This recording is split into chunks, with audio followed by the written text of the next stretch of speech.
राजस्थान के गांवों में प्रचलित एक ऐसी कुप्रथा जिसने एक पढ़ी लिखी लड़की की जान ले ली। अपने सुसाइड नोट में 21 साल की सुमन ने लिखा कि उसकी मौत के लिए समाज और आटा साटा कुप्रथा जिम्मेदार है।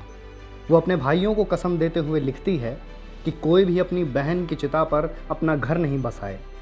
आखिर क्यों सुमन को ऐसी बात लिखनी पड़ी? सवाल का जवाब है आटा साटा, जिस कुप्रथा में लड़कियों की सौदेबाजी होती है और वो भी परिवारों के बीच। इतना कुछ सिर्फ इसलिए कि उनके बेरोजगार और उम्रदराज लड़कों की शादी हो जाए। कुप्रथा का एक और पहलू है, एक तरह का समझौता जिसके तहत एक परिवार अपनी बेटी की शादी तभी तय करता है जब दूसरा परिवार उन्हें अपने परिवार में शादी के लिए एक बेटी देने का वादा करता है। सरल भाषा में कहें तो परिवारों के बीच सौदेबाजी जिसमें लड़की की उम्र का भी ख्याल नहीं रखा जाता। सुमन चौधरी राजस्थान के नागौर जिले स्थित नवा कस्बे की रहने वाली थी। उसने 2 दिन पहले हेमपुरा गांव में आत्महत्या कर ली। इसके पहले उसने एक सुसाइड लेटर छोड़ा था। वो अपने सुसाइड नोट में लिखती है, अगर परिवार की मर्जी के खिलाफ तलाक या शादी स्वीकार्य नहीं है तो आटा साटा क्यों स्वीकार्य है। ऐसी सामाजिक कुरीति की वजह से हजारों लड़कियों की जिंदगी तबाह हो जाती है। एक 17 साल की लड़की की शादी 70 साल के इंसान से कर दी जाती है।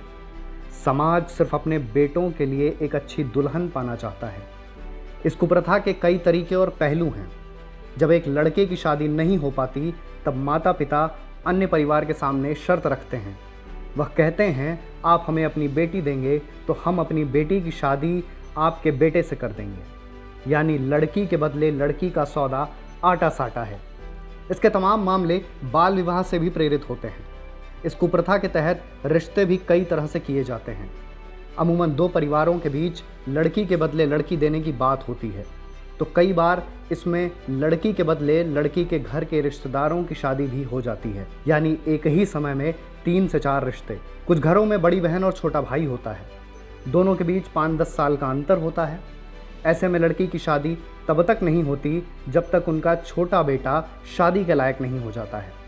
जैसे ही वह शादी के लायक होता है तो बड़ी बेटी की आटा साटा में शादी कर दी जाती है। ऐसा करने पर लड़की की उम्र ज़्यादा हो जाती है तो उसकी शादी उम्रदराज व्यक्ति से ही की जाती है।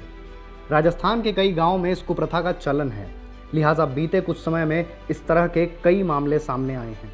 जोधपुर में एक जगह है सालावास। यहाँ 2 परिवारों के बीच आटा साटा प्रथा के अंतर्गत शादी हुई। फिर शुरू हुआ विवाद और सामने आई युवती के अपहरण और उसके साथ हुई हिंसा की बात। मामले की पड़ताल हुई तो पता चला कि पीड़िता की बहन की शादी भी उसके ससुराल में हुई थी। एक और मामला सामने आया बाड़मेर जिले के सिवाना थाना क्षेत्र से। सबसे पहले एक लड़की की शादी आटा साटा के तहत तय कर दी गई थी। फिर लड़की के भाई के लिए दुल्हन लाई गई।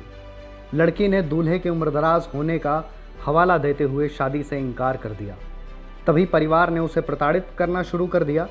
नौबत यहाँ तक आ गई कि पंचों ने लड़की पर दबाव बनाना शुरू किया।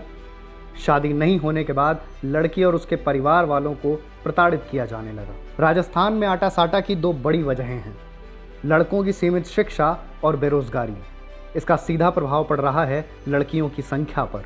ऐसा समाज जहां पहले ही लड़कियों की कमी है और लड़की के बदले लड़की की शर्त रखी जाती है। ये बेहद स्वाभाविक है कि लड़का कम पढ़ा लिखा है तो उसकी शादी में दिक्कत आती ही है। नतीजतन परिवार वाले अपने घर की बेटियों का आटा साटा तय कर लेते हैं। ऐसे में लड़कियों की कमी होना लाजमी है। जो समाज ऐसी मानसिकता को बढ़ावा देता हो और 17 साल की लड़की का ब्याह 70 साल के व्यक्ति से कराता हो, उस समाज पर सवाल उठना लाजमी है।